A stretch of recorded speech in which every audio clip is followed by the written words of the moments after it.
Hello, everyone, and welcome to today's webinar, COVID Recovery, Practice Management Post-Pandemic.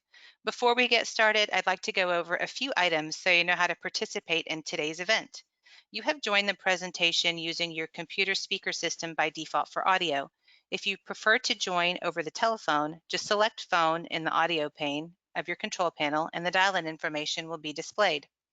You can submit text questions to today's presenter by typing them into the questions pane of the control panel, and we will address them at the end of the session today.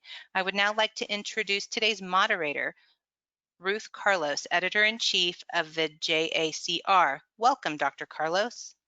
Thank you, and welcome to everyone who is joining us virtually.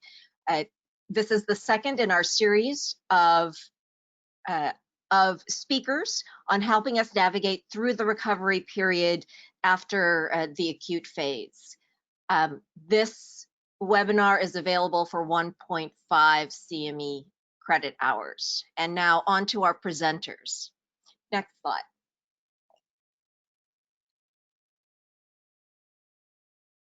Next slide.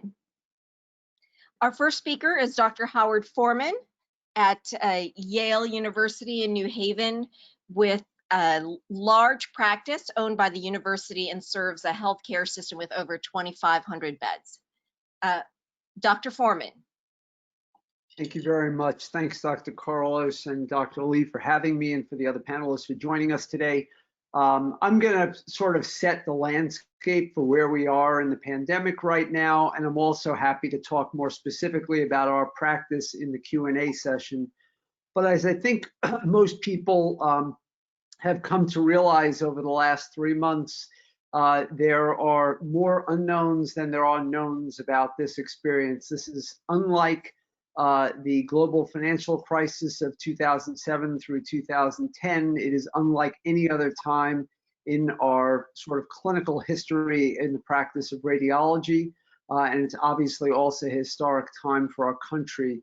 We passed 100,000 deaths this week, and the number will continue to climb, and the number of infected people in the United States right now may vary anywhere between 15 million and perhaps as high as 30 million at this time, but we don't even know that for sure because we don't have the appropriate lab metrics to be able to give us all those answers. But some answers are becoming more and more clear as time passes. At the beginning of the outbreak in the United States, we had a really severe shortage of testing capability, and we couldn't even tell who was and who was not infected.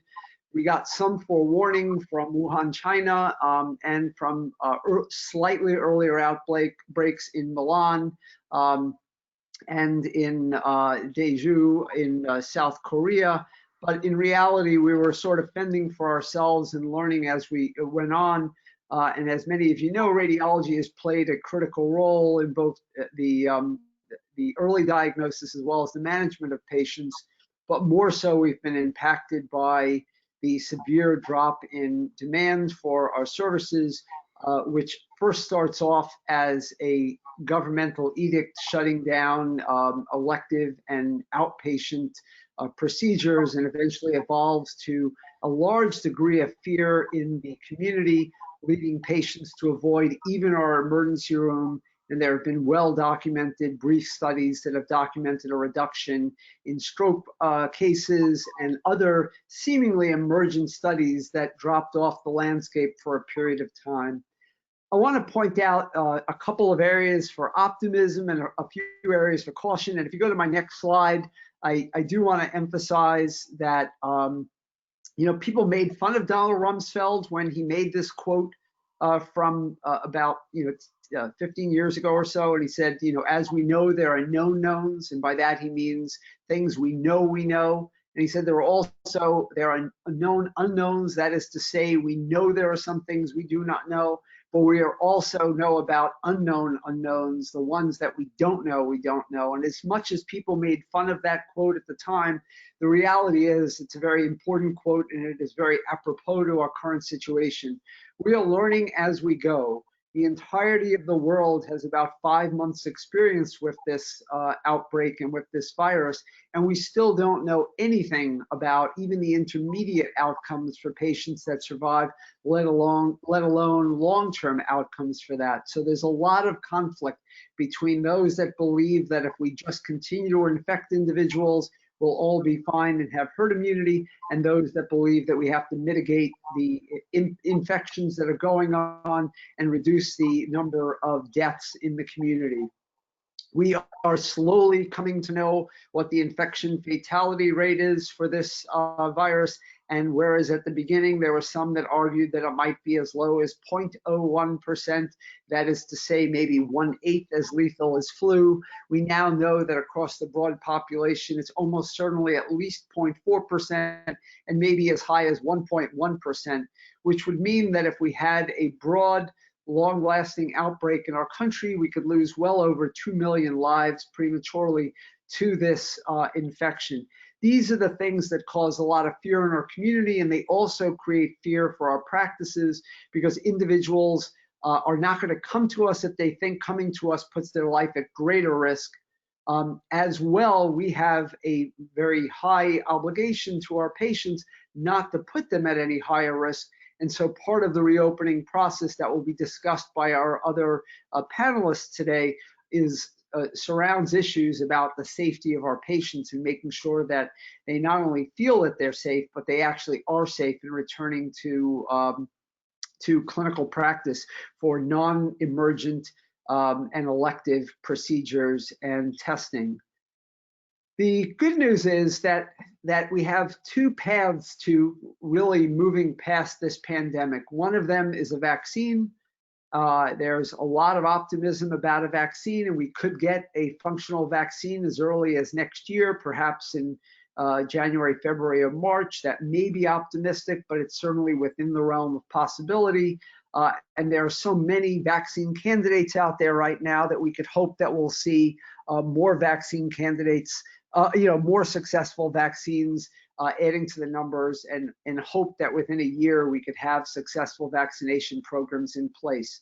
But aside from a vaccination program, the other mechanism that we know works is massive testing. And massive testing entails being able to find individuals when they are pre-symptomatic so that they do not go out into the community and spread. We know that there are dozens and dozens of cases that we are aware of where a single asymptomatic or pre-symptomatic individual was able to spread this to anywhere between 80 or hundreds of individuals through just a matter of 1 or 2 days of circulating. And that tells us how important it is for us to be able to find these individuals before they do this so-called super spreading. Testing at the beginning was so completely absent that even weeks into the pandemic, states like Massachusetts had only got into their 13th test. But right now, I'm happy to say that today, both as a country as well as in New York State, we hit a new record for testing. In New York State, we hit a level that is equivalent to about 1 million tests a day for the country.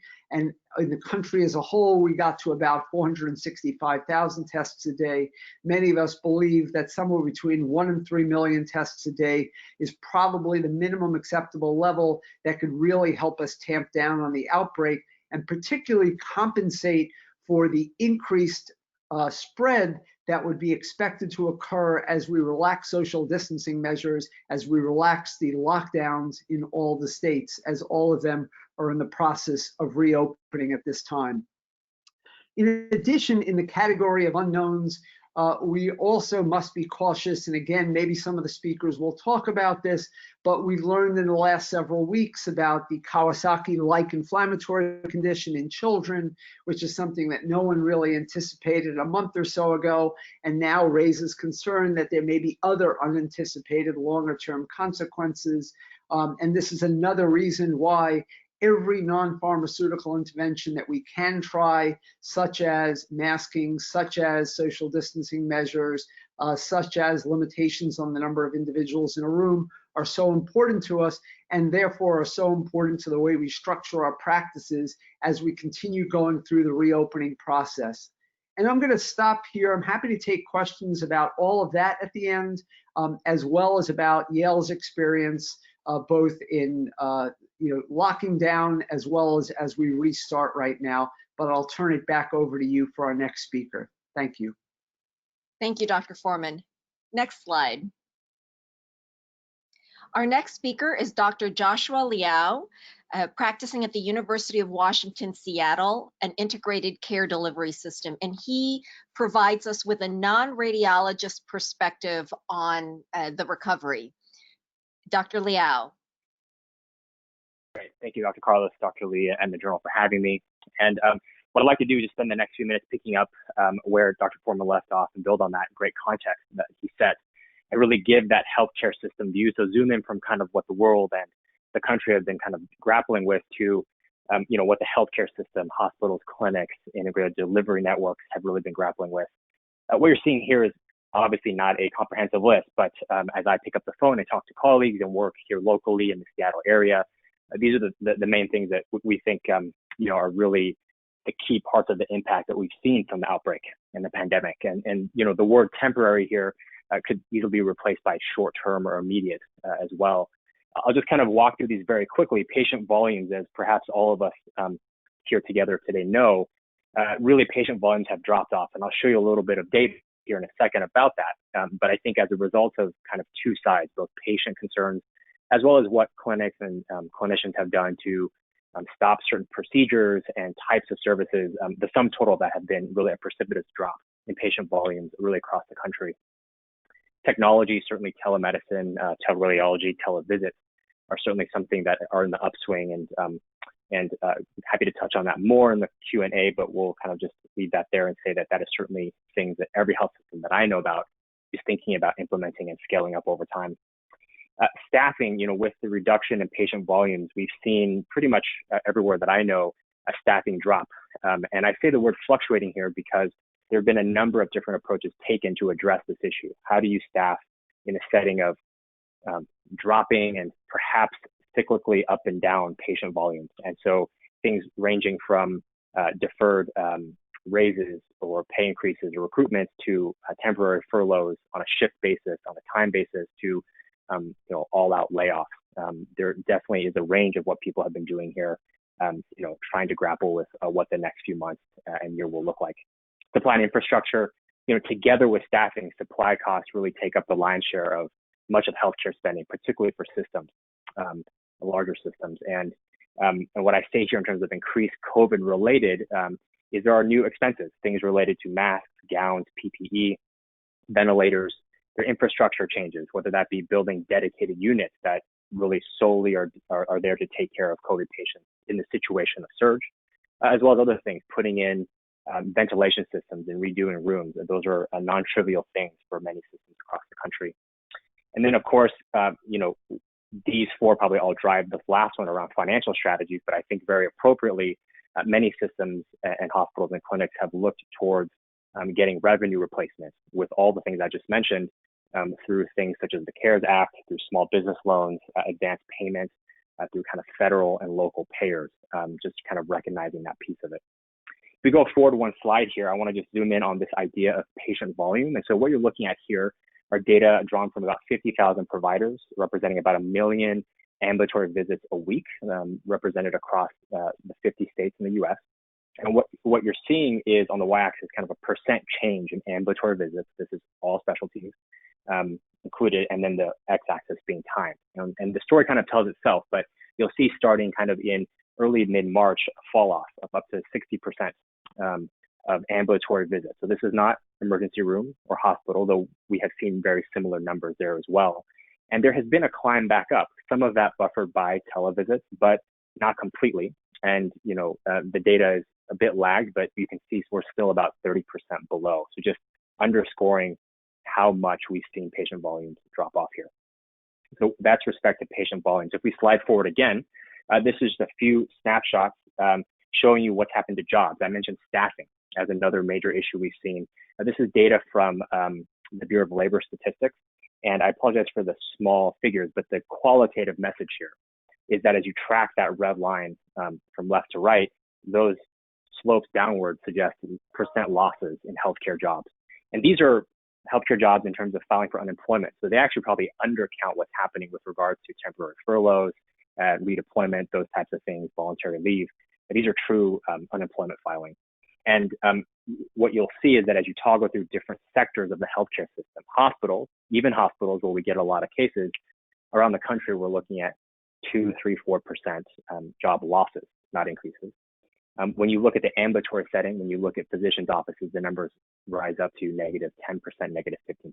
So again, just some numbers to put kind of behind this idea of, well, we hear about job uncertainty. What are we talking about here?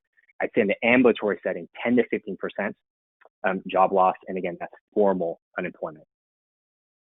If we slide forward one more time, one can overlay kind of the temporary with what we might call permanent or deferred or longer term things. And I put question marks in all these because I think if anybody says that they know exactly what's going to happen, they have access to a crystal ball that I don't have access to.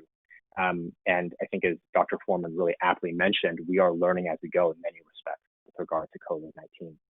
That said, though, I do think there's some trends we can see. So just going kind of vertically here, we have seen these fluctuating patient volumes, but over the longer term, it's not quite clear we'll all recover. And I think that many models that I have seen used across the country kind of assume that might happen, but it's not so clear that it will. And in fact, new practice and delivery patterns may in fact kind of chronically suppress patient volumes in a way that we may not expect.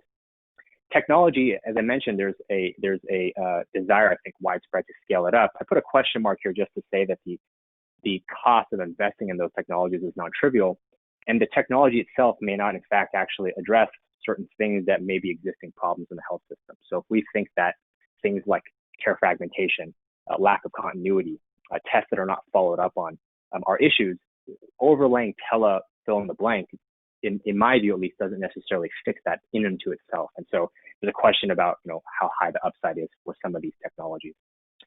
Staffing, as I mentioned, related to patient volumes, I think continues to be uncertain. And the longer the time horizon, the harder it is to plan.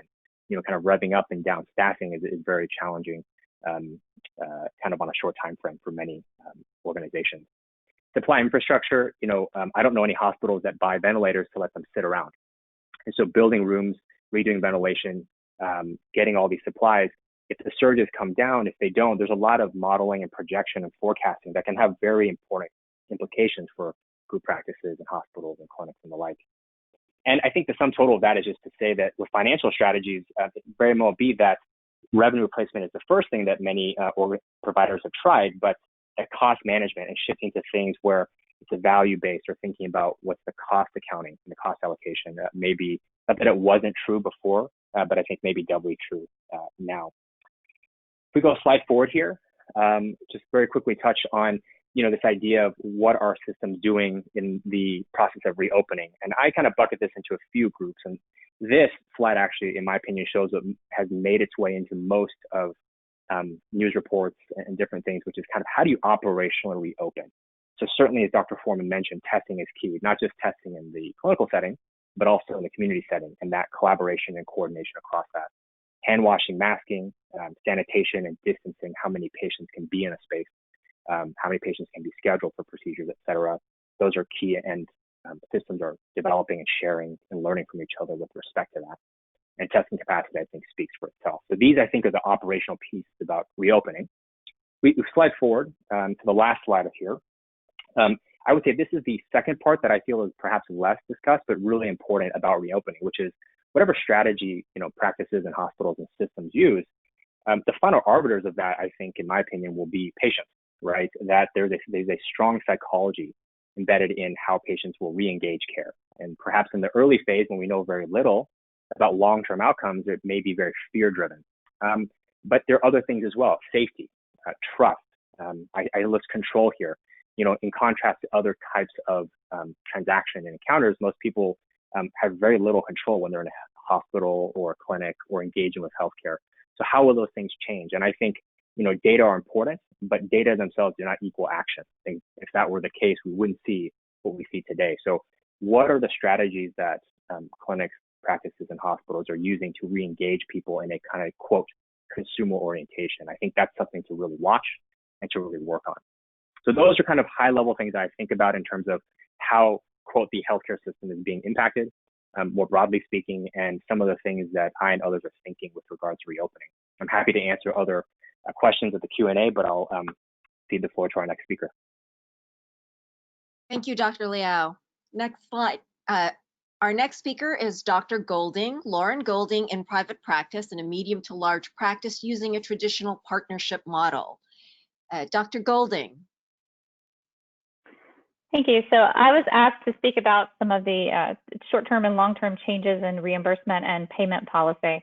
In the short term, some of the relief funding that was available to radiology practices came in the form of the Paycheck Protection Program, which was a way for small businesses, less than 500 employees, including medical practices, to get a loan that covers about 2 months of their payroll expenses through the SBA. And the nice thing about this loan is that most or all of it should be forgivable if it's spent in the right way, keeping your employees, not firing anybody, and not reducing anyone's salary.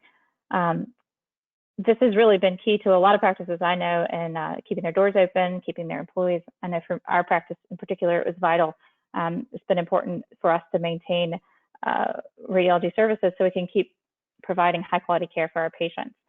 Another short-term relief funding was money that was distributed from the Health and Human Services Agency that was given based on your Medicare and your other payer claims that were given in 2018 and 2019. And ACR worked with other specialty societies and the AMA and other physician advocacy groups to get this money given out to practices to help us through the short term. Next slide, please. So let's talk a little bit more about short-term and medium-term issues. All our volumes are down. We just heard some numbers about how significantly volumes are down for imaging and across medicine. So this is the equation for how we get paid. Essentially, the dollars that you earn are based on the RVUs that you get for each CPT code times a conversion factor. The conversion factor is a number that's set by CMS every year to maintain budget neutrality. So when you're doing less studies, your RVUs don't change, you're just getting less of them. The question is that volume decrease going to be permanent? And we heard a lot of discussion on that earlier. I think there's a pretty good argument that our volumes may never come back to completely normal. We may have to re-engineer our practices. There's going to be spaced out appointments and increased cleaning time, that sort of thing forever, so, or at least in the foreseeable future. I don't know that our volumes will come back to pre-COVID era. So what does that mean for reimbursement? Well, in the short term, it does mean that we're going to be making less money with less volume. The way the this RVU variable works is that it's made up of two components. There's a professional component and a technical component to your reimbursement. And that technical component is comprised of different things that you require to scan patients and run your offices, things like the supplies that you need, the equipment that you need. Those things are priced in line items and discussions that we have at the RUC meetings.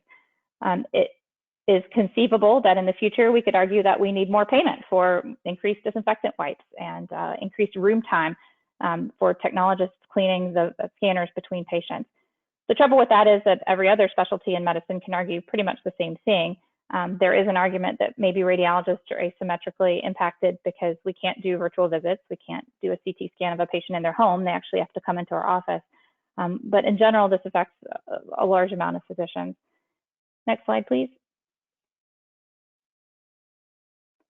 One thing that is unique to radiologists, I do think that asymmetrically impacts us in the reimbursement world when it comes to the technical component, is something called a utilization rate. And that is factored into how we get paid, how we get reimbursed for the technical side of imaging.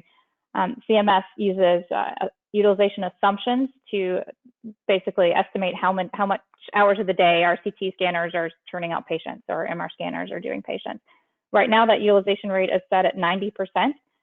We have argued in the past that 90%, even pre-COVID, was too high and unfair, but certainly now, I don't know any CT scanners in the country that have patients on them 90% of the time.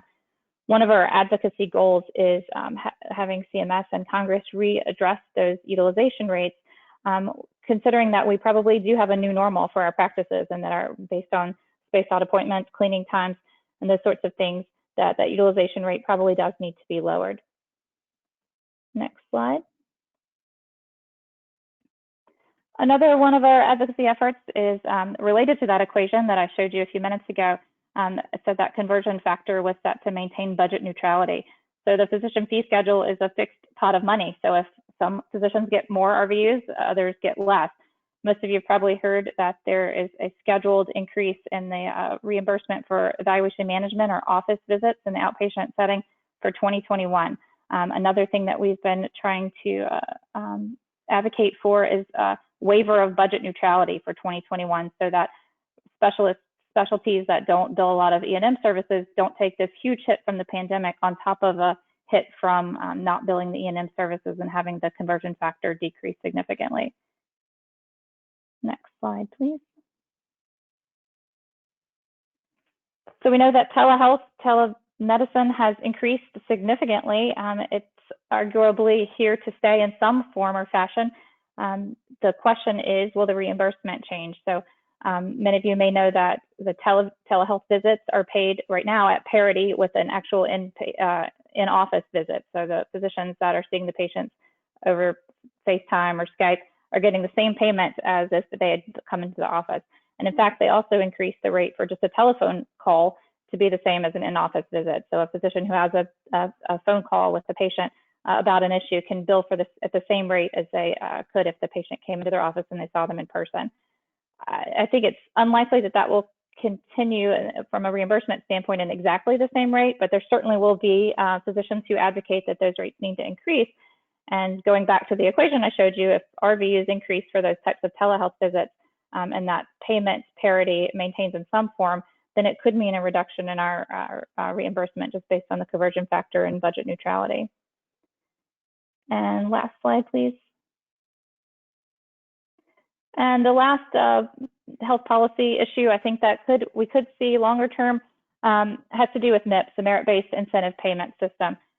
There's a lot of factors I think that could contribute to the unraveling of MIPS, and COVID-19 is sort of the icing on the cake for this. I think this program has been highly criticized from the very beginning for many reasons. It's too complex, it's too expensive, it doesn't really measure quality.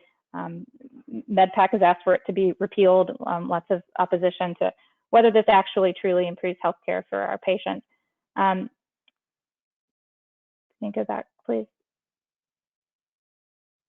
Thank you.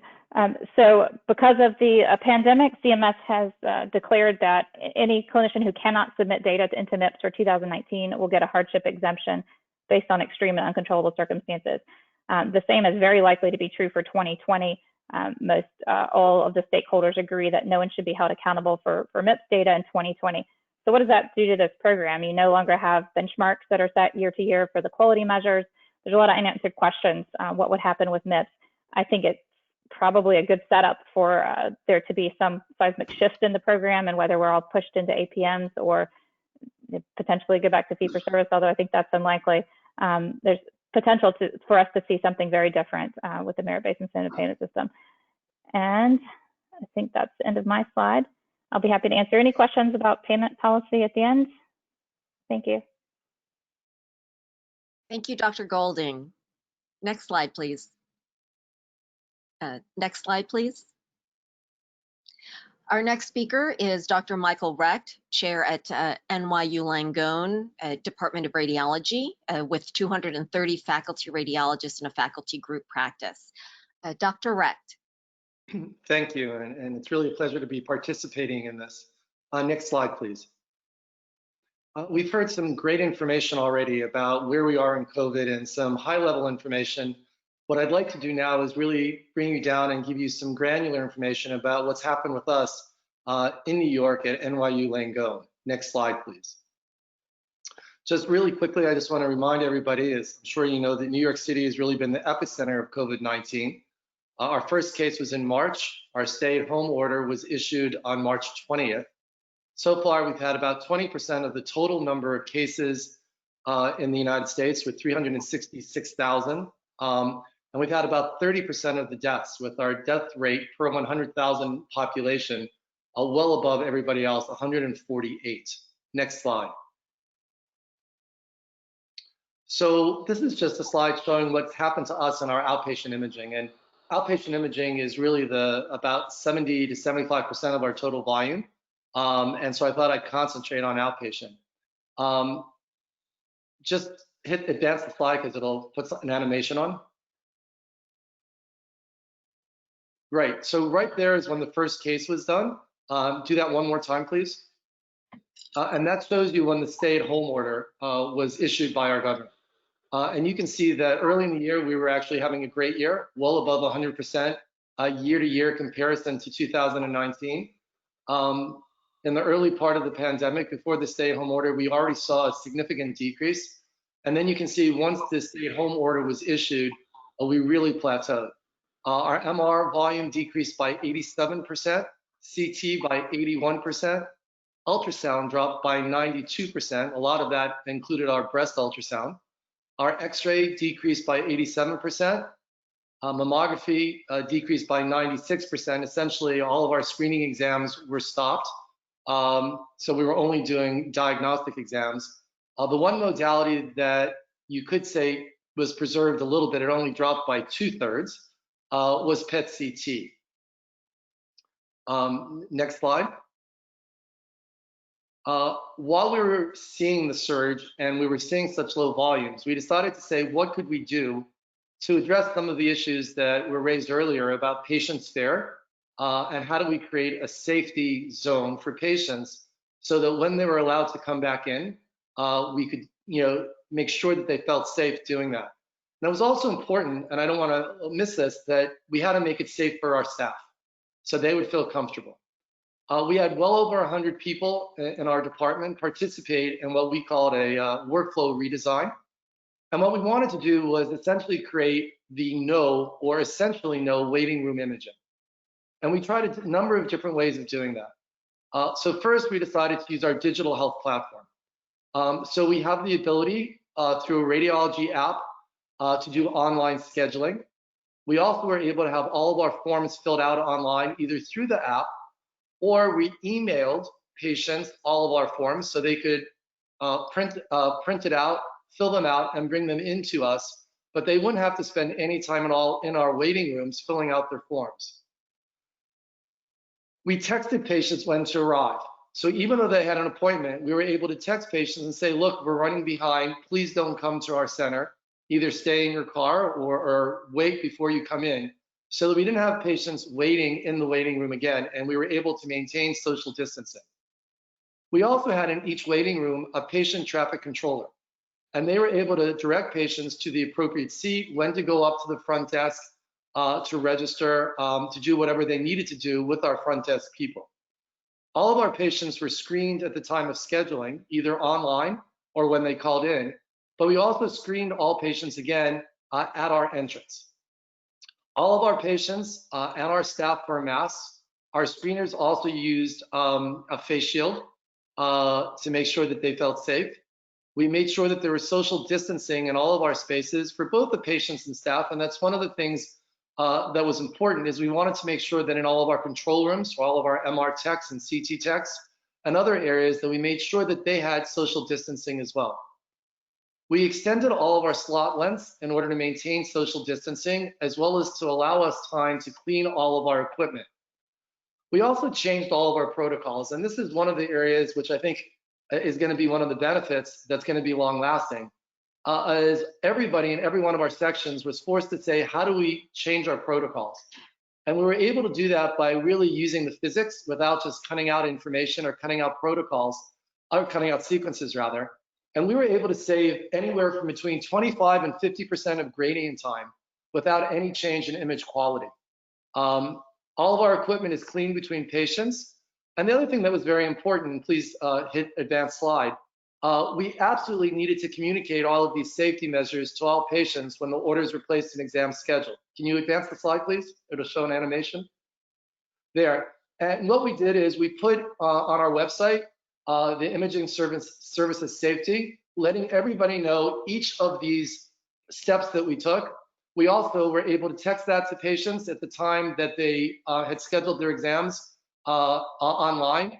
And in fact, we're now doing that when orders are placed in our EMR. So before patients even schedule, they get a list saying you have an order placed. These are all the things we're doing to ensure your safety when you come in to get your imaging. Next slide, please. This is where we are as of last week. And again, advance the slide, please. That is where we were able to say, instead of just doing emergent exams, which is what we did during the stay-at-home order, on week 18, we started doing what we considered necessary, but not urgent exams. And next slide again. Week 20 is when we started doing elective procedures like screening mammograms. And by the end of last week, we'd increased our MR, so we were now doing 55% of what we did the year before. Our CT was up to 70%, ultrasound 47, X-ray 49. PET-CT didn't really change very much. It was still about 3/4. And our mammography after 1 week was up to 39%. I ran the numbers again just before this webinar, and our CT volume this week is now up to 80%. Our MR is in the 60s, our ultrasound is in the mid 50s, and our mammography has already increased to approximately 50%. So I know there's been a lot of talk about, what our volume is going to be, but I really believe that although we may not get to 100% until we have a vaccine or effective antivirals, I'm confident we're going to get close to that. And a lot of that, as you heard before, is dependent on our physicians. And what's interesting is our faculty group practice is approximately at 80% of patient visits, and that's a mixture of both telehealth as well as inpatient visits, again, after only opening for a few weeks. Next slide. One of the questions that I was asked to address is what I think is going to last into the future of the changes we've made. Well, I think the digital radiology platform is going to last. I think we're going to be able to do a lot more online scheduling, forms, texting reminders, giving real-time status of appointments so patients don't have to wait very long in the offices, and letting patients see their reports and images so we don't have to burn CDs or get images to them while they're there. I definitely think our accelerated protocols are going to last. I think the idea of having a decreased total time in the imaging center so we can get patients in and out very quickly is going to be a benefit from this pandemic. We haven't talked a lot about remote working. I think everybody's doing that. I think the flexible work hours for everybody in our department, the radiologists as well as the non-radiologists, our billers, our schedulers, our pre-cert people, is really going to be a benefit. And there's no question in my mind that we're going to be doing more of that than we did pre-pandemic. And one issue that we really aren't discussing today, but I just want to mention, is that we've all at academic centers and where we have house staff, had to change our models of education. And I think we found some very innovative and unique ways. It's not going to replace what we did before, but it's certainly going to supplement the previous models of education to make it even better. Thank you very much.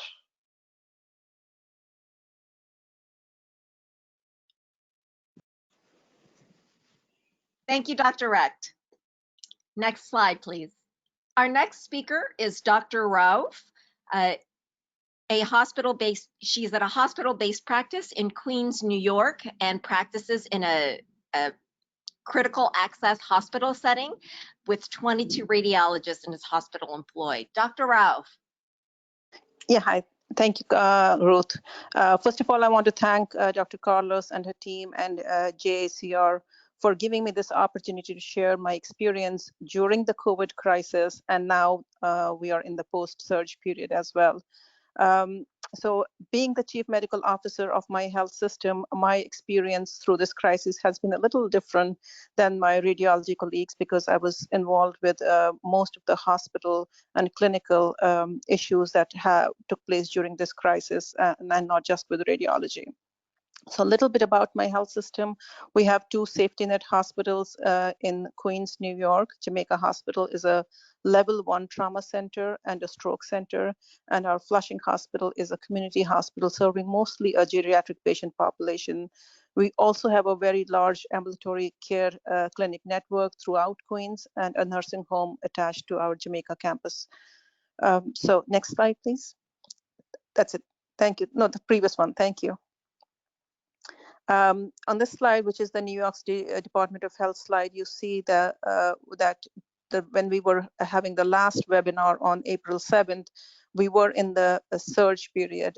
And in fact, that day we reached our peak with over 550 patients, COVID patients in our 2 hospitals, and 150 patients on ventilators.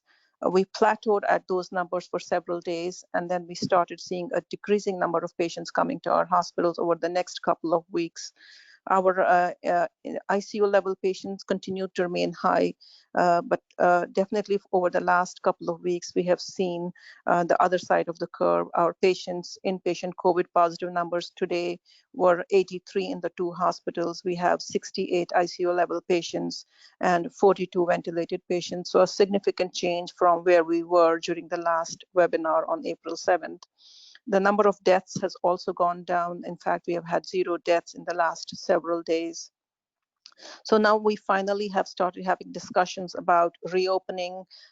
Although Queens has not been given a green light to resume elective procedures, we are meeting with our teams to get ready for reopening and are putting our protocols and procedures in place. Next slide, please. With the number of COVID patients in the hospital going down, we are now considering consolidating our inpatient units to create some clean non-COVID floors. These units are being terminally cleaned. Also, the ambulatory clinic staff, which were the physicians as well as the non-physicians who were assigned to inpatient units during the crisis, have also now returned to our ambulatory clinics. Our ICU patients still remain at a high number, but still we have been able to convert some of our critical care spaces to non-COVID units. Services like obstetrics, which we had moved from Jamaica Hospital to Flushing Hospital, we have relocated those services back. We also had closed all of our inpatient psychiatry units during this crisis, and slowly we are opening those on both of our campuses. Next slide, please. So we have to consider a stepwise approach to reopen, assess the latent patient demand, and identify and resolve any practical challenges that arise as we add services. We started by opening our ambulatory clinics in a phased approach, creating flexible schedules, interspersing inpatient visits with telehealth visits to reduce the number of patients in waiting areas, limiting the number of companions that come with patients, rearranging the seating arrangements in waiting areas to create social distancing. All patients are required to wear face masks. If they come without masks, we provide them with masks at the entrance. We are screening patients at the time of scheduling and on arrival to the clinic. So currently we are seeing about 40% of our pre-COVID volumes in our clinics. And if we combine that with the telehealth visits, the number is around 60%. Again, as I said, Queens has not been given an okay to resume elective procedures, but our perioperative team is following the roadmap to resume elective surgery after COVID-19 provided by the American College of Surgeons, American Society of Anesthesiologists, Association of Perioperative Registered Nurses, and American Hospital Association. Our network chair of anesthesia has established a prioritization policy committee. This committee is comprised of surgeons, anesthesiologists, and nursing leadership. This committee addresses case scheduling, prioritization, taking into account previous canceled and postponed cases, specialty prioritization, and strategy for phased opening of our operating rooms. We are going to be testing patients 3 days prior to their surgery and then on the day of the surgery. We have also had discussions about which tests to use based upon what is available in our labs and the turnaround time for these tests. We also plan to test all of our OR staff. For outpatient imaging, similarly, when we do get the green light to resume elective procedures, we will open our outpatient imaging in radiology as well as in cardiology. We will allow limited schedule slots for invasive procedures starting around 25 to 50%. We are considering expanding our hours, our shifts to ensure that additional volume is spaced out properly. We do, however, believe that our summer months will be slow for us, so we are encouraging our staff to take vacations during the summer months because we want to make sure that we have enough staff back by fall in case we have a second surge then. So we are screening every patient, like for the OR, we are screening patients for radiology and cardiology as well at the time of scheduling and when they come to the facility. We only proceed with patients that have cleared the screening process. We are going to be testing all patients that are scheduled for IR procedures and for mammographic and sonographic guided procedures. We are evaluating and streamlining our registrations, check-in and check-out processes to limit the amount of time the patients stay in the facility. We are looking at web check-in in Epic and also self-registration kiosks. I hear practices asking patients to wait outside in their cars. Unfortunately, our patient population uses mass transit and really do not come in cars. So we really have to focus on making sure that our waiting rooms are not overcrowded. We're not allowing caregivers to be accompanying patients unless it's a minor or if it's a patient that is otherwise unable to communicate or make decisions or ambulate on their own. Next slide, please.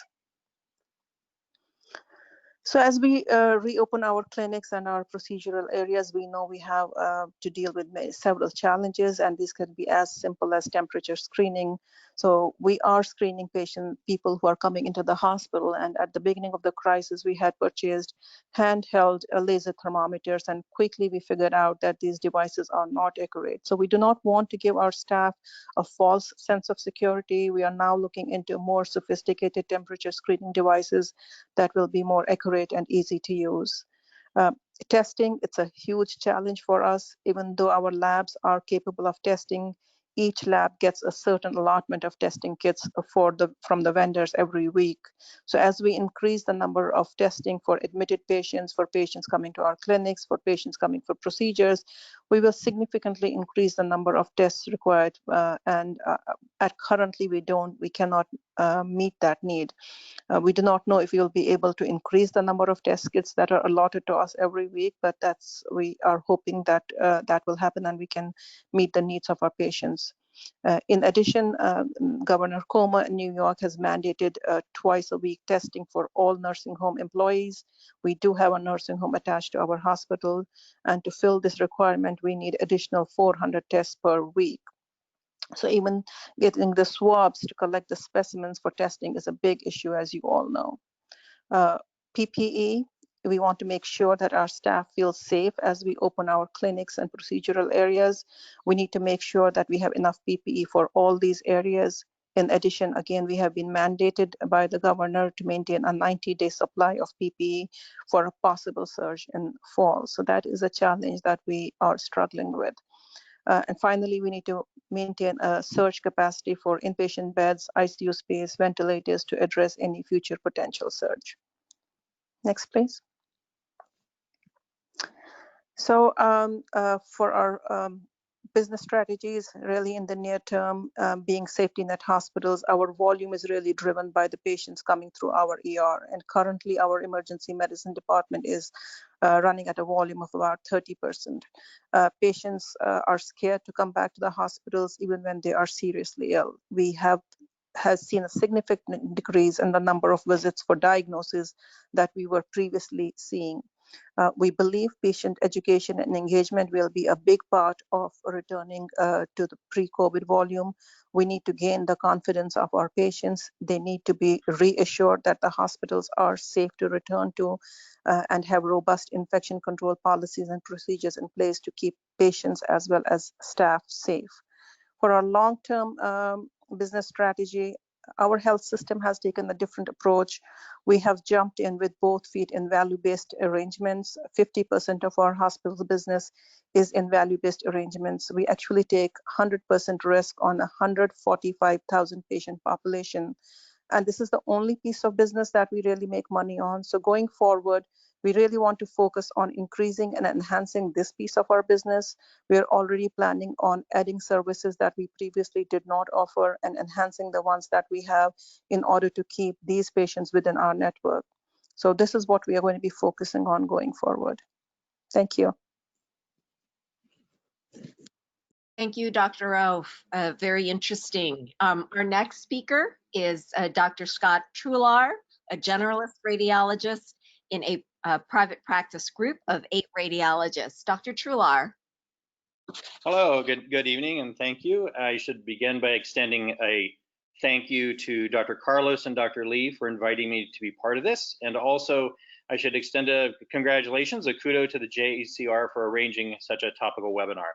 I feel like I've already learned some things here tonight from my fellow panelists, and so I'm certainly profiting from the discussion here tonight. I've been invited to be part of this presentation, sort of to provide a perspective from the viewpoint of a small private practice. As the prior slide showed, we are just an 8 radiologist group. We do have a little bit of an interesting structure in the sense that we service the community hospital here in Iowa City, which is, I think it's credentialed for about 200 beds, but the average census really historically has been about 100 patients inpatient. So we cover that community hospital as a full service group. And then we also have a joint venture outpatient imaging center with that hospital that we run in tandem with them and also staff.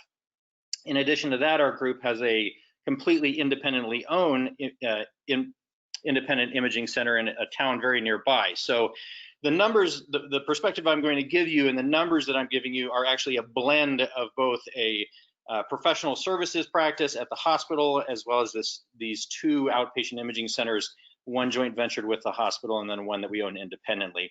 And altogether, historically, we read I think just shy of about 100,000 exams a year. So that's kind of where we've run. Of note, I do live here and work in Iowa City, Iowa. For many of you, that will sound familiar because that's where the University of Iowa is. And obviously the University of Iowa is a very, very large hospital that's here in our community. And so we are the 2 healthcare providers in our town. So how did it start for us? Well, while Iowa's in the Midwest, and obviously we haven't had the outbreak of some of the larger states, we had the pandemic in Iowa started in my town. It started here in Iowa City. On March 16th, we announced the first cases that had been detected in Iowa.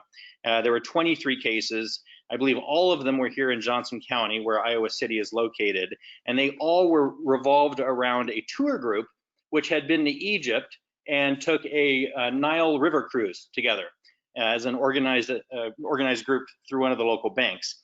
They came back and some of them were already acutely ill when they arrived, and they immediately started showing up in both the university hospital here in town as well as in our emergency room. So we started our pandemic on March 16th with those 23 cases. Since that time, it spread throughout the state. I'm sure if you watch the nightly news, you've seen the stories about the meat packing plants here in Iowa, and then also the prisons and the nursing homes like everywhere else. And in my hospital, we are seeing the influx of patients from each of those sites. So I watch it on the news, but I've already actually experienced it during my day-to-day work. And now I believe Iowa, I think we're just at the point where we've had a total of 500 deaths in the state. So it certainly has spread. It certainly is an issue, a very active issue. So just a little bit of the time schedule. Again, it started on March 16th in our town. We, as a group, had a meeting at our outpatient imaging centers where we fully control the operations on the next day, on March 17th. And our practice manager was very aggressive about gathering the opinions of the people that we employ, because we do have 40 full-time employees, and trying to decide how we were going to operationally react to this occurrence in our community. So within a day of this being announced as being a problem in the state of Iowa, we were already reacting to that. Of note, we didn't actually in the state of Iowa ban elective procedures until March 26th. So we were very much ahead of the curve here in Iowa City and here in my practice than the state as a whole. The numbers you see on the screen I wanted to put together, so just for perspective on what our volumes have done. I didn't break them out by individual modality, but if you look at this, so for the month of March, our volumes were down 22%.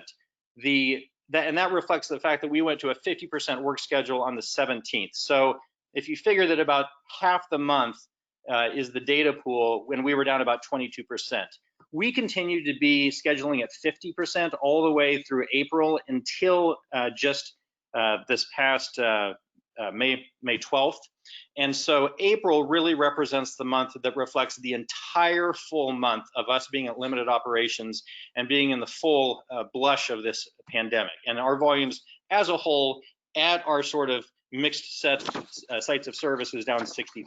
So I know people would be interested in that because we're all sort of comparing that with our friends in other parts of the country. Okay, Joy, could you please advance that, please?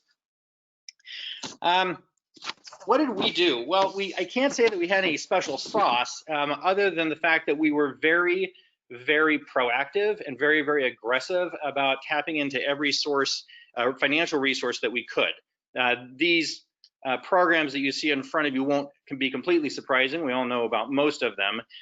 By the time it was all done, as you can see on the far right bottom of the slide there, we ended up having the Paycheck Protection Program money that we were able to get some funds through, the Health and Human Services stimulus money.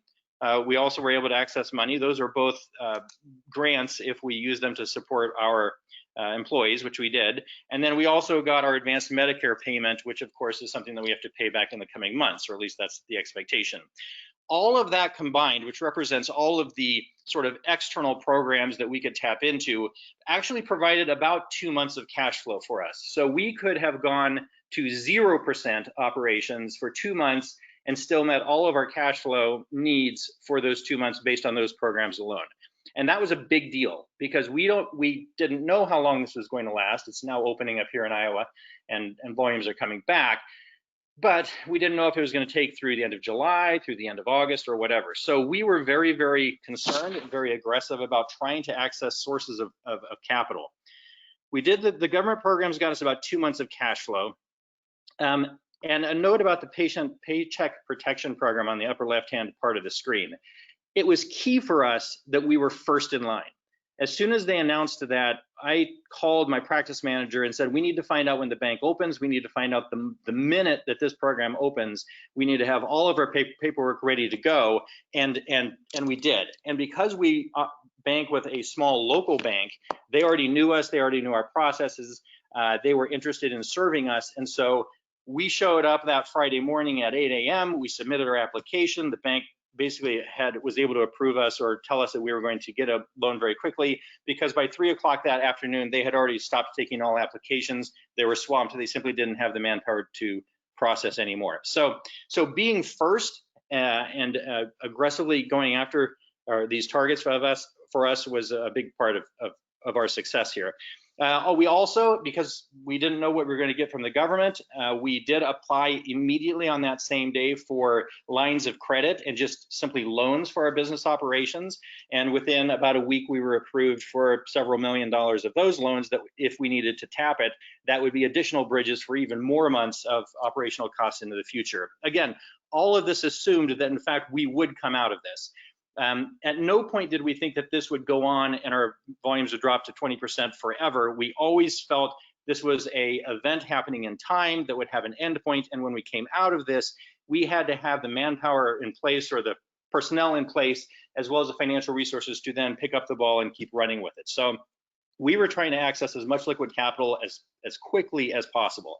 And so we did tap into bank loans, which again, we haven't had to tap into, but they are pre-approved and ready to go if we choose to draw on them. We immediately called all of our vendors, starting with the ones that we owed the most to and going right down the line. We asked about deferring our rent, we called our liability insurance carriers and asked them if we could defer payment on that.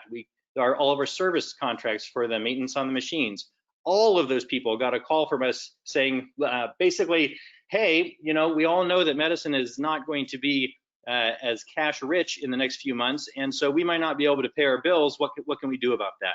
And surprisingly, or maybe not surprisingly, all of them, by and large, were willing to work with us to defer our payments into the future. Again, we didn't actually have to end up using some of those offers, but we were very aggressive from day one. We were calling them on the line. We were trying to get first in line to get commitments from our vendors that they would be able to work with us financially so that we could maintain our cash flow to get through this point in time. And then those are all things that we can control. And then, of course, the last thing that we can control, particularly in private practice, is our retirement plans. That's actually a pretty big expense. And so one of the things that we can control in our private practice is the large variable expense, which falls under radiologist compensation. One of those is our retirement plan. Now, we had a discussion about whether we were going to continue to pay into our 401k matching and the profit sharing plan. We kind of went back and forth on that. And what we decided is that the middle ground for us was to take a roughly 40% pay cut for the time being for the radiologists, but we would continue to pay into the retirement plan because, you know, you kind of do the analysis and you want to kind of keep that going if you have the cash flow. So we've been able to do that, but any group really needs to look at their 401k or whatever they have for a retirement plan and think, you know, look at the plan document, see if they can stop payment on that if they run into a time crunch. Moving on to the next slide, please. The one thing that was asked to cover in this is mitigating financial impacts on our practice. But again, because we had this viewpoint from the get-go that this was going to be a time-limited phenomenon, we really took the approach that this storm will pass and we are going to have to rebuild our practice flow with the team we still have in place when this passes.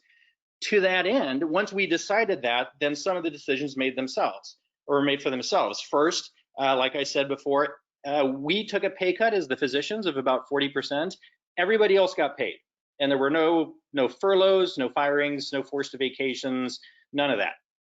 And that was just a decision that was appropriate for our corporate culture, for our practice philosophy, for how we feel we want to run our business. Again, I'm kind of the anomaly here because there's only 8 radiologists, 8 ownership partners in the group, and we are very, you know, within 3 minutes at a board meeting, we were able to decide that we weren't going to be a group that laid anybody off. And that if somebody had to take a pay cut, then it would be the doctors, the equity owners who take that pay cut first. So the decisions flowed from that long-standing philosophy and long-standing culture in our group. Another part of what we did and turned out to be a strength was we included our staff, the practice manager all the way down through our 40 full-time employees, made a lot of the decisions about the operational changes we were going to make, like from day one. We went to them, we went to the practice manager and said, listen, you know, let's plan for our volume to go down 40 to 50 to 60%. Approach the techs, figure out how we're going to do this so that we keep them safe and rationalize how we're going to run our operations. And to a large extent, the technologists came up with the solutions on their own. One of the things we came up with it in the interest of keeping them safe and preserving our workforce is that we sent everybody home. Well, we basically split the staff in half, and so half the staff would work one week and the other half would work the next week, with the idea being that if we had people that became ill, then we would bring in the backup team and they could fill in for them. But it also helped keep people feel safe. We weren't having extra people walking around in a potentially dangerous environment, and it reinforced the fact that we really were concerned about their safety and their ability to come to work, be safe, and then go home to their children at night and be comfortable that they weren't putting their own families at risk. And so because of that, they worked with us. People were very enthusiastic about trying to come up with good solutions to this. And that sense of that we were all in it together as one team, I feel really helped us get through this in a far less dramatic way than it might have otherwise been. And you know, you also get good behaviors like our business manager on February 28th went out where she got a call from one of our vendors saying, oh, masks are going to be in short supply, so you know, just FYI. And she immediately took that as a warning sign and went out the next day on her Saturday and just personally hit every home improvement store in the town and got as many N95 masks and paint suits as possible, just because she had a bad feeling about this. But she also knew that she could buy all those things, put it on the company credit card, and we had her back, and she would not be, you know, if she turned out to be wrong, that's okay, that's fine. She was trying to do the right thing for the business, and we've long ago empowered her to make decisions that she feels is right. So we were able to use all of that kind of existing culture to give us a speed, a sense of esprit de corps, a flexibility, and a trust that for us in our small organization is really, I think, is a sort of an organizational force multiplier. Let's go on. I have 2 more slides, and this we were asked to address what might be permanent or temporary changes to practice in the future that we see. And really, when I look at it, this is the only lesson that I really can draw and believe in that I can draw from this crisis. And that I just thought that, you know, if our business simply maintained a cash reserve of, say, 3 months of free cash flow, 3 months of operating expenses, we wouldn't have a crisis. We would have a problem when this started. And we weren't at that point in time. So I think going into the future, our private practice and maybe other practices as well will start having more explicit discussions about how are we going to maintain a cash situation so that when things like this pop up, and it'll be something in the future, how are we going to deal with that? How are we going to survive it? How are we going to write it out in the least traumatic way possible. And for, I think, a lot of particularly private practices, that means you're going to have some corporate financial buffers that you've pre-calculated, that you know how much you need, and you just always make sure you maintain those on the sidelines. There's this concept of the Lucretius problem there that I put there, which is a concept put out by Nassim Taleb in his book Anti-Fragile, where he talks about whenever we're planning for the future, the worst case scenarios are always drawn from the past. And yet in the past, we fail to realize that every past worst case scenario was worse than any prior worst case scenario. We just fail to be creative and imagine enough in the sense of how bad it can really get. So that's similar to the Don Rumsfeld quote earlier about known or unknown unknowns. So I think this will be a permanent change to practice. I think people will start attending to their finances a little bit closer and maybe maintaining a better cash cushion. Let's go on to the last slide here. I wasn't able to come up with anything else that I thought could really stick. I think there's a lot of things that may change. I think that some hospital systems will discover that they're extremely financially fragile, and some will fail, and some will need bailouts, and we'll see how our society and how our public policy deals with that. I think this probably was the fact that some corporate employee radiology jobs and some academic jobs, some of those required their employees to take pay cuts, was probably a shock to a lot of radiologists. I wouldn't have expected that, and yet I think that will maybe leave an impression, and maybe in future employment contracts we'll have to account for the possibility of these kinds of events, and how we're going to handle pay. I really wonder if there's going to be a decreased trust of institutions of civil society. You know, are people going to believe the CDC in the future? Are they going to believe the FDA? Are they going to believe the public health officials? I worry about the skepticism about essential exams. Are women still going to come in for their mammograms? Or are lung screening patients going to still come in? Because they'll say, hey, I didn't get that test during the pandemic. I forgot it. A year went by and nothing bad happens. Why am I still coming in each time and paying you guys to do these screening tests, or whatever the thought process may be? I wonder if there will be an increased support for Medicare for all out of this. You know, this has been a big event. A lot of people have lost their employer-provided health insurance.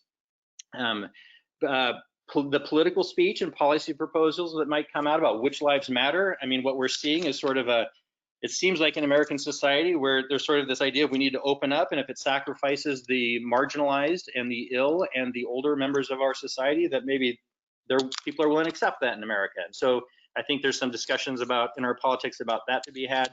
And I really think we'll be reassessing in the coming years about which public health interventions work in practice in the American context. We all saw the pictures coming out of the Ozarks. We saw, crowds on the Florida beaches.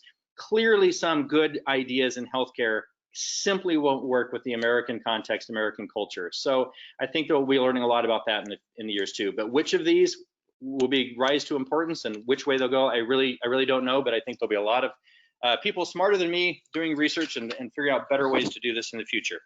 That's all I've got. I want to thank all of you for attending. I want to thank again for being invited to be part of this, and I'll be happy to answer any questions that may arise in the question session. Thank you, Dr. Truelar. The moderator will remind everyone on how to ask questions, and then we will go into the Q&A.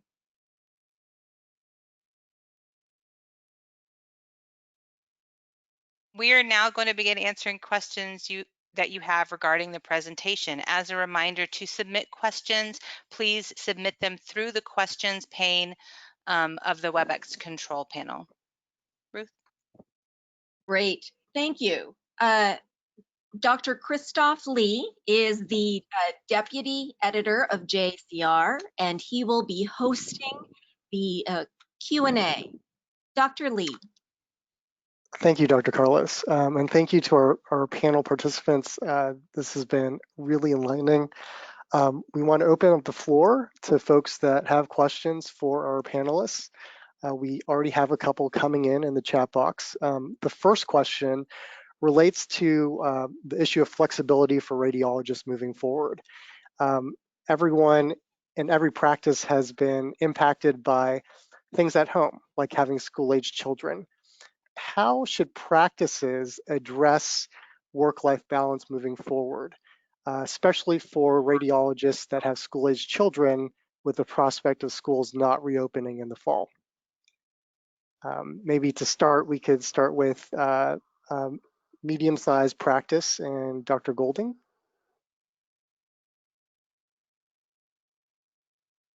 I'm sorry, my sound wasn't working. Can you repeat the question? Yes, so how do we deal with work-life balance for radiologists moving forward, especially those with school-age children? Yeah, well, I have 3 small children who are all at various stages of homeschooling, so it's been a little bit of a challenge. It's, you know, we're in a unique situation as radiologists. Some of us may be reading at home, some of us are reading at the hospital, but a lot of us are still having to leave and go to work. I think it requires a lot of pre-planning. We have a nanny who's very helpful. The kids still, would prefer me to do their homework with them, so sometimes we do it after work or on the weekends. And our teachers, thankfully, have been flexible, and when we can turn in assignments. It's not as easy for the middle schooler, but she has a little more responsibility. I think it just, it's an individual family decision. You have to divide and conquer and figure out what works best for you. At least, one of the silver linings of this has been for the last couple of months, we've had a few more days off and times to spend at home with our family and kind of get the kids settled. I don't have a good answer for this, just because I think it's unique to every single family and every single practice pattern. Great, thank you. One other question from a participant here. If you could get all radiologists to do one thing to work through the post-COVID surge issues, what would you tell them to do? Dr. Foreman, do you want to take that one? Sure. I mean, I think that one of the things that we've been moving toward over the last several decades is staggering of shifts and covering longer hours, both for our inpatient and ER cases, but in many ways for outpatient imaging. And during a time when we're not going to be able to do as much imaging per hour as we might have done prior to this pandemic, this is a time where having expanded professional coverage, radiologist coverage, will complement the extended hours that patients are being imaged and provide a better level of service for our patients. And since we've now learned how to do this even better from home, it introduces less interruptions to one's family life and overall life experience. Great, thank you. We have the question here, if a panelist could comment on the adoption of new workflows being adopted. Where do you see or expect bottlenecks in workflow? Dr. Recht, did you want to try to answer that one? Sure. I think the biggest bottleneck we've had is in the waiting room. So we've been able to implement some real-time locating systems in some of our sites so we can actually track where patients are held up. And I think it's frequently in the waiting room. We'd like to say that we always run perfectly on time, but hopefully you all understand that sometimes we don't. We fall behind, and so patients are waiting. So I think the ability to give patients much more accurate real-time information, I always like to say it's like the airlines when we all used to fly and we used to check our apps and see is our flight on time, is it delayed? We should be able to do that for patients. And now we're starting to do that. And by doing that, we can prevent them from all congregating in the waiting room. I think by getting patients to fill out all their forms online, understanding the examination, also decreases the time. So I think, the total time patients are in our imaging centers should be much decreased than before. I also think that although we've initially increased our exam lengths, and I know a lot of people are talking about that, we're finding that by optimizing our workflow, and changing some of our protocols, we've actually overestimated how much time we need. So I'm pretty optimistic that we're going to be able to do the same volume in a similar amount of time pretty shortly. And perhaps once we get through the pandemic, we'll actually be able to do patients in the same number of patients or more in a shorter period of time. Thank you very much. I have a question here for Dr. Truelar. In your opinion, how many months of a cash cushion should small private practices have in light of COVID-19? Thank you for the question. It's highly specific to the practice. If you have access to if your corporation has a good debt profile and you look great on your measures of liquidity, and you have an existing relationship with a bank where they know your operations and you have a good record, then you have access to reserves of cash that are pretty reliable. If you do not have that, then you are going to need to maintain more cash reserve on your books. And part of the challenge of that, it might not be so much holding onto the cash, but to educate your partners that yes, holding money in the business is something we do because we're responsible as a corporation, despite the fact that most partners would prefer to have it in your pocket as soon as possible. So I came up with 3 months. I think 3 months would have been plenty for us. I think we basically got 2 months of money from the government programs, and 2 months of that money is going to, I believe, carry us through the fall, and then I guess we'll see what happens if there's a second wave. But so if I had to pick a number just that applied to everybody, I'd say 3 months, maybe 2 to 3 months. Thank you very much. Question here for Dr. Liao. What are some specific ways we could reach out to patients and let them know it's safe? You had talked about sort of the psychology of patient engagement. Do you have any advice for practices? Yeah, it's a great question. I appreciate being asked. I think there's a few things. I think the first is that I think just making sure that we recognize that as data comes out that those policies will have to change.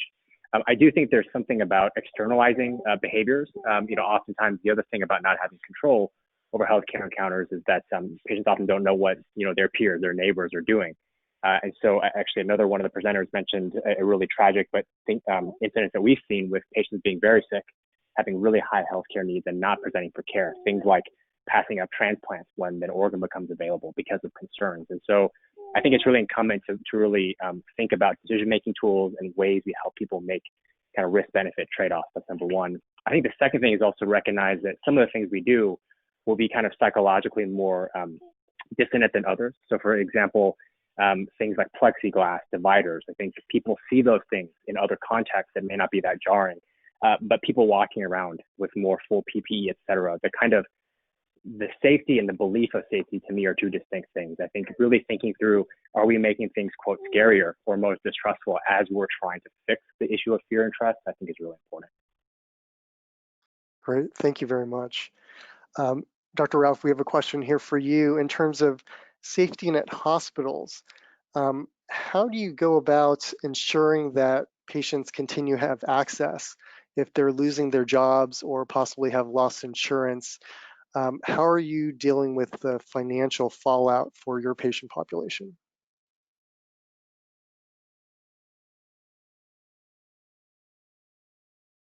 Dr. Ralph, you may be on mute. Can you hear me now? Yes. Okay, sorry about that. Thank you for the question.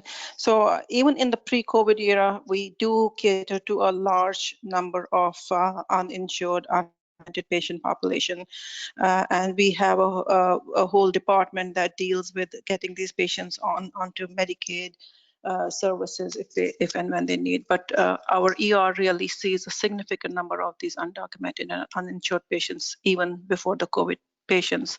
And as I said, our large network of ambulatory clinics that is really even in the communities that we serve, right there, we really take care of these patients within those clinics as well. So COVID made it very significant, but it's something that we deal with all the time. Thank you. I have a question here for any of the panelists, really. Given the issue of lower volumes and lower revenue, how are you addressing recruitment of either new faculty or new staff radiologists in the foreseeable future? Maybe we can start with an academic practice. Dr. Recht? Yeah, I can take that. So I think that's a great question, and I think all of my faculty want to know that as well. At the moment, we're in what we're calling a hiring pause, so we're only replacing people who are leaving, and only if necessary based on our volume. However, again, I'm pretty optimistic that, we're going to be back to a pretty high volume, by the middle of the year. And so we are planning on recruiting for next July. It might not be as great as we normally would, but we are still growing. And, as a department and from a research and academic perspective, we need to do that. So we will be recruiting, but probably not quite as great as we would have without the pandemic, for sure.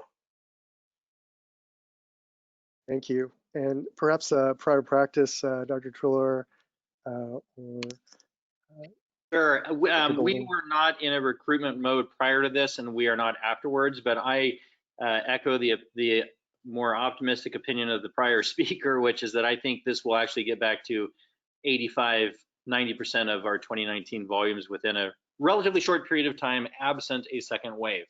And so given that, if we had a partner leaving and retiring, we would be almost assuredly recruiting, particularly given the amount of lead time you need to recruit somebody anyway. So I think anytime you're recruiting a radiologist, it's an act of hope and optimism, and we would certainly take that approach.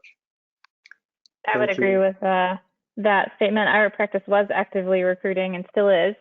We had 3 radiologists that have signed on to start with us in the late summer and fall, and all those are still coming. 2 of them, it just happened that they were interested in starting a little bit late, so that worked out pretty well for us.